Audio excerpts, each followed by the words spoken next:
はい、こんにちは。今日はですね、初心者講座ということでですね、まずはいつですね、タイミングですね、どのタイミングで釣り場に入ればいいのかとか、どの潮がいいのかとか、そういったことを細かいことをですね、ちょこちょことお答えさせてもらいながら、釣りをしたいなというふうに思ってます。まず最初にアジングの季節についてちょっとお話をさせてもらうと、日本列島北から南まで長いんで、一概には定かではないとは思うんですけれども、基本的に春のシーズンというのは、産卵を控えているという感じになっていきます。で、産卵を控えていて、これから産卵に入っていこうといってアジが備えるシーズンなんですね。ですから結構荒食いをしたり、いろいろその地域によって違ってくるとは思いますけれども、そういうふうなシーズンですね。で、産卵が終わって、それから初夏に入ってきて、初夏に入ってくるとやはり小さいアジが沿岸に寄ってくる、豆アジのシーズンになってくるわけですね。で、それが終わってきて、だんだん秋が深まってきて、水温が下がって安定してきだすと、沖からちょっとサイズのいいアジが入ってくるというような感じになってきて、アジングの全盛時代、全盛期というふうな形になってくると思うんですね。冬をこれから水温が下がる冬に対して油を乗せないと体力持たないわけです。だからいっぱい荒食いしょる。だから秋が一番釣りやすいといえば釣りやすい。で、冬になってくるとですね、どうしても水温が下がってきてしまうんですね。で、水温が下がってきてしまうと、アジはどちらかといったら高水温の魚なんで、あんまり下がってしまうとそこにいなくなってしまうんですね。そうするとアジはどこに行くか言ったら沖の深場に入っていきます。40メートル、50メートル、60メートル、100メーター超えるところまでずっと入ってくるようになります。で、そうやって水温の安定している深場に入るようになるんですけれども、ただ冬だからといって、アジが釣れないかというと、そうではなしに釣れる地域、釣れる場所があるんですね。で、そういうところ行くと逆に今度はサイズの大きいものが沿岸に近づいてくるというような時期になってきます。ですからいわゆるギガアジであったりモンスター級のアジはその冬に釣れることが多くなってきます。ですから水温と、結構アジの動きというのは密接な関係があります。ですから産卵の時期も、春、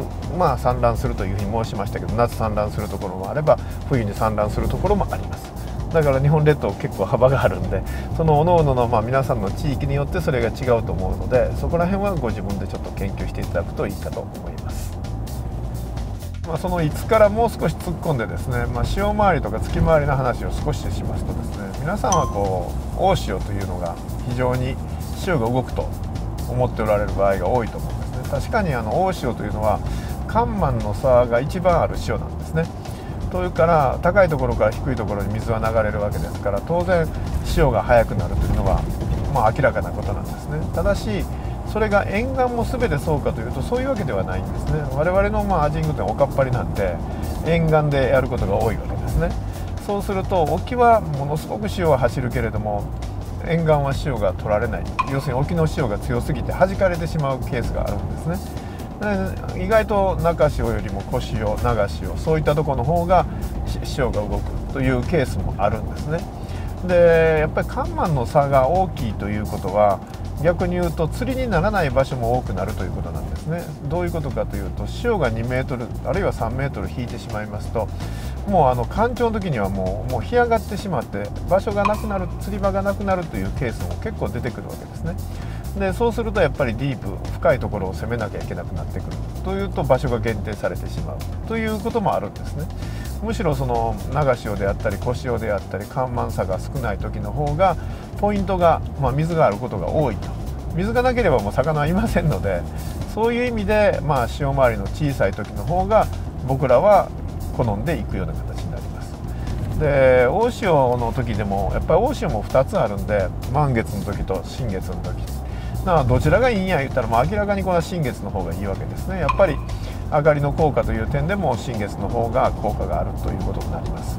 ですから新月回りがいいんですけれども、先ほどお話したように新月の大潮というのはやはり干満の差が大きいんで、その新月の大潮よりももう少し後ですね、そこから中潮あるいは小潮というふうになっていきますけれども、そっち側の方が小さくなっていく方がいいと思いますね。だからいろんなことをとりあえず頭に置いて、餌が溜まるところはどこか、餌はどういうふうな形で溜まっていくのか、どういうふうに流されていくのかということを常に考えていると、ポイントというのは分かりやすいと思いますので、頑張ってください。こういう漁港へ来たわけですね。でこういうところで何を狙うか、僕が何を狙うかというふうになると、まず一番に考えるのは変化なんですね。変化というのは地形の変化が一番なんですね。で地形が変化するということは、それにあたる潮が変化するということなんですね。でこれずっと堤防を見てもらうと分かるんですけれども、こっちまっすぐで、ここにこんだけテトラがこういうふうな形になってるわけですね。でそこにカーブがこうなってる。もう大きな変化というのはこの辺りなんですね。この辺りが一番大きな変化になるわけですね。で何もないとこをこう流れているものというのは滞留しないんですね。餌もたまらない、要するに餌もそのまま流れていってしまうんですね。でもそこに何か障害物があったとすると、この障害物に当たって潮が曲がるわけですね。曲がってきたらこの裏側に潮がどんどん来るようになって、こういうところに餌がたまりやすくなるんですね。ですからこういう変化がどこにあるか、要するに餌のたまる場所はどこかということをまず最初に考えるわけですね。ですから何もないポイントですけれども、僕が入るならここへ入ります。ここが一番のポイントだと思います。やっぱりそういうふうな潮の変化であったり、いろんなものの変化をやっぱりそこを考えないと、餌が魚とかそういったものだったら先端とか両先端が一番良くなると思うんですね。やっぱり潮通しという点では良くなると思いますけれども、餌がプランクトンということになると魚と違って逃げないので、もう流されるままに溜まってくるケースが多いというところになってくると、やはりこういうところに魚は溜まってくると思います。それともう一つ大事なことは、遠くを釣るんじゃなしに足元にも魚はたくさんいるんで、そういうテトラの変化のところに餌がたまるってことは、そんなに遠くを投げなくても魚は入ってくるということになってきます。ですから足元もどうやって釣るかということを考えていただくと有効だと思いますので、そうやってポイントを探してください。今日のですねセッティングなんですけれども、初心者の方が一番最初に使われるロッドとしてはこの LHR57 ガイドポストシリーズなんですけれども、これが一番使いやすいんですね。おすすめしたいと思うことで今日使ってみようと思ってるんですけれども、これとラインはですねピンキの 0.25 ですね。切れるリスクよりも太いラインで釣ることの方がねものすごいハンデになるんですね。難しいんで、初心者の方ほど細いラインを使ってほしいです。30センチ以上しか釣れないというふうになると、僕らでも03とか04を使うことがあるんですけれども、もう要はその稀にしか30センチが釣れないんやったらそれに合わせる必要は何もないんで、普段釣れてる20センチ前後のアジやったらもう 0.25 あればもう絶対大丈夫です。よくを見れば 0.25 あればもう絶対切れることはないんで、それだけあれば大丈夫ですので、それを使ってください。まずストリームの 1.3g ですね。これを使用しようと思います。これ適当に刺したらいいです。これでいいです。これやるのにどれだけかかるかということですね。こんだけしかかからへんものをなんで最初から刺して置いとかないかんのかと。で大事なことはここが離れてないということですね。ジグヘッドとワームのここのスペースがこういうふうに空いてるとこれ食わないんですよ。なんでか知らんけど潜ってみたけどわからないです。動きも全くわからないですけど、味だけ感じる何かがあるんだと思うんですね。こういうスペースが空くと1ミリでも空くと食いませんので、ここだけひっつけててもうたらこれが曲がってようが何しようが味は関係なく食います。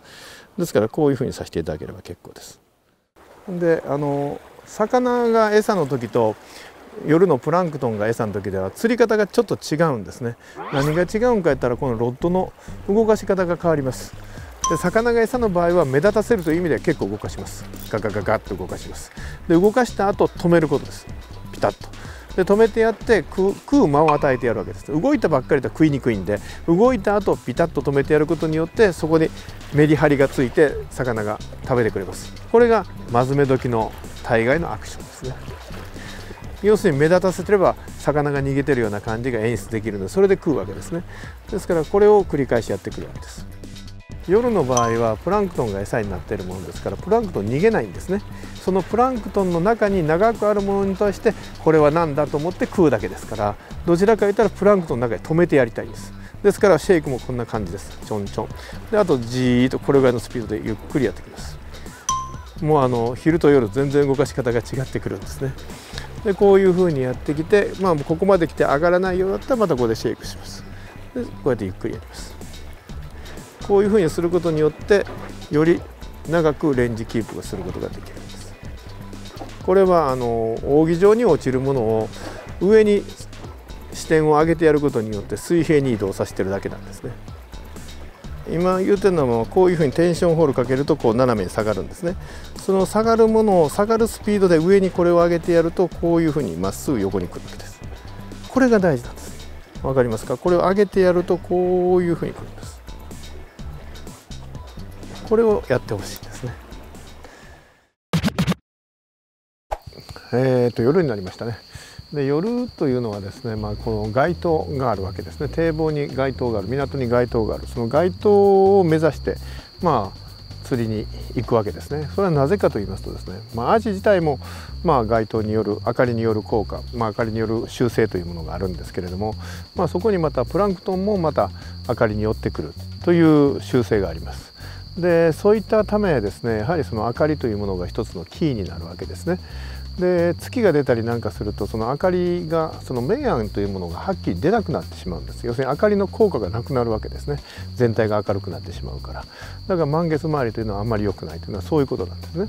で新月になりますと周りが真っ暗になってくるんで、街灯の効果がすごくはっきり出るということなんですね。ですから月があるよりはない方がいいというのは明らかなんですね。それは考慮の問題なんですよ。でそれからですね、この明暗、明るいところと暗いところの境ですね。でそういうものが一つの変化になってくるわけですね。でそういったところを集中的にどういうふうな形で釣っていくか。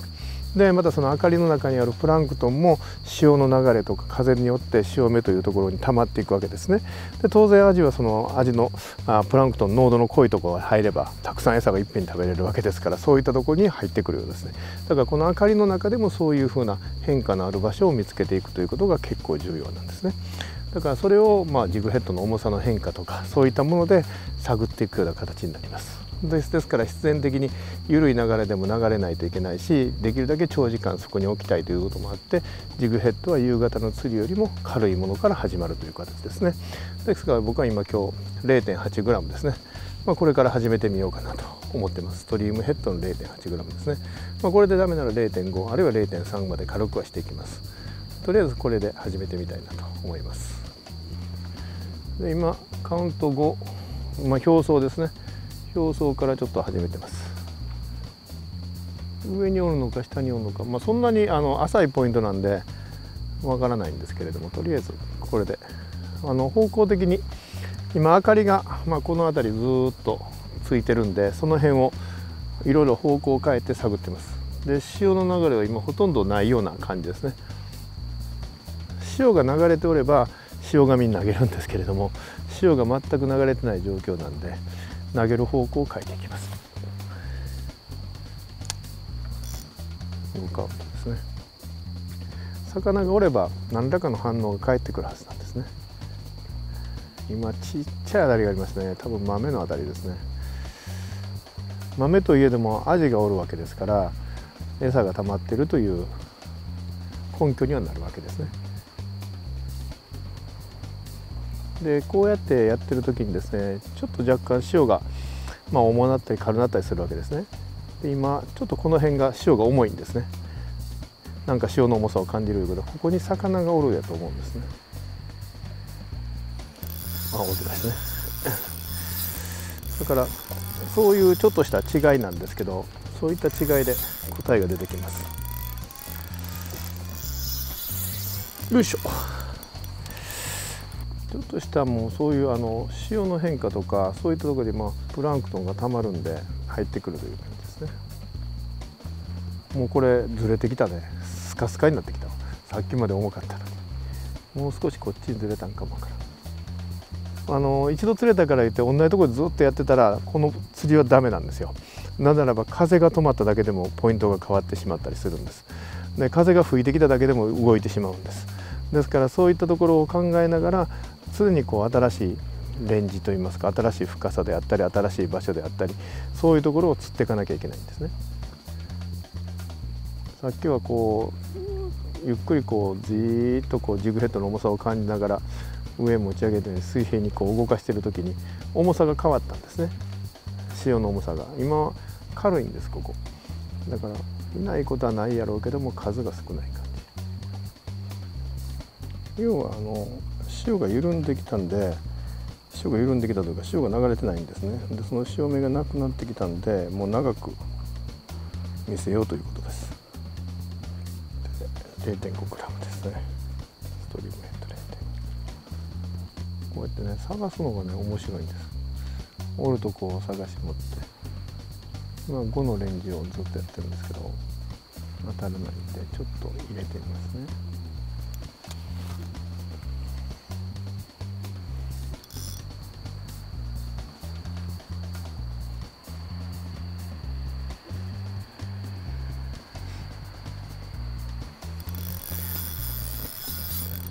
今カウント10まで落としたんですけど、そうそうよいしょでさっきはこっちで釣れたんですけど、それだけ魚が動きよるんですね。こういう感じ。おるとこは楽やわおらんのが困る。もうこう合わせるんでやらしにこう張る程度でフッキングしてくるんで、もう大きく合わせる必要ないんですよ。すでにテンションかけてるわけだから、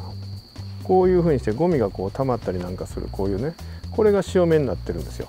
今釣れたのはこの子で釣れてるんですよ。ものすごく浅いんですけど、この潮目、要するにゴミが溜まるところをまあ僕らはこう潮目と言ってるんですけど、ここを感じるんですね。まあ、僕は今全然見えてないんですよ。見えてないんですけれども、このジグヘッドの重さの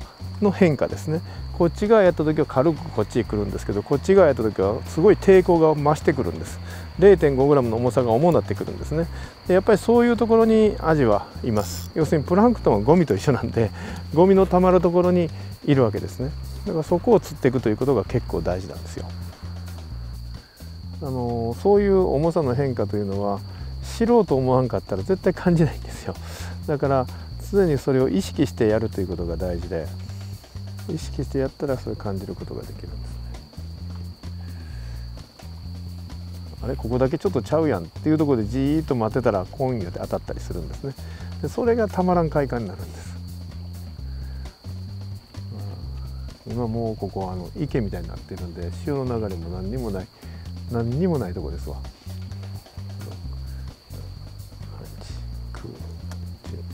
11、12、13、14、15です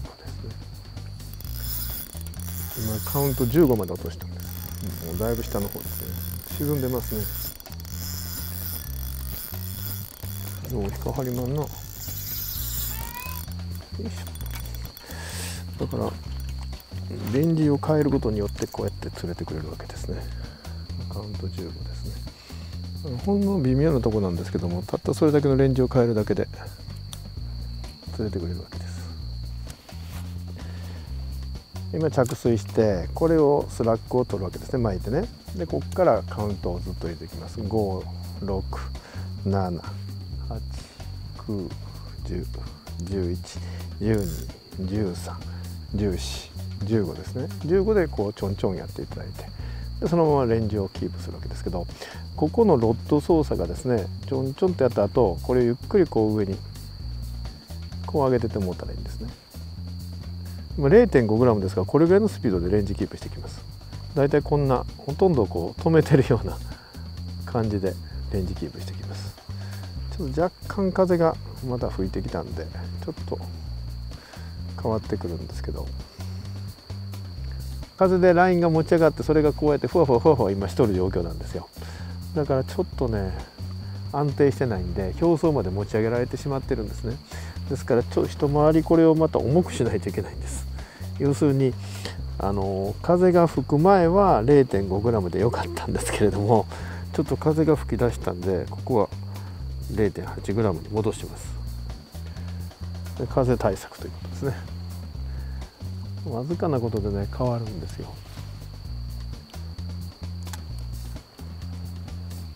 で大体 0.8g でさっき 0.5g で15カウントぐらいでしたから、まあ今12カウントぐらいでどうかなというところで、今12カウントで止めました。もう全然安定してる度合いがちゃいますね。そうするとこうやって釣れるわけです。さっきたった 0.3g の違いなんですけど、それを変えるだけで、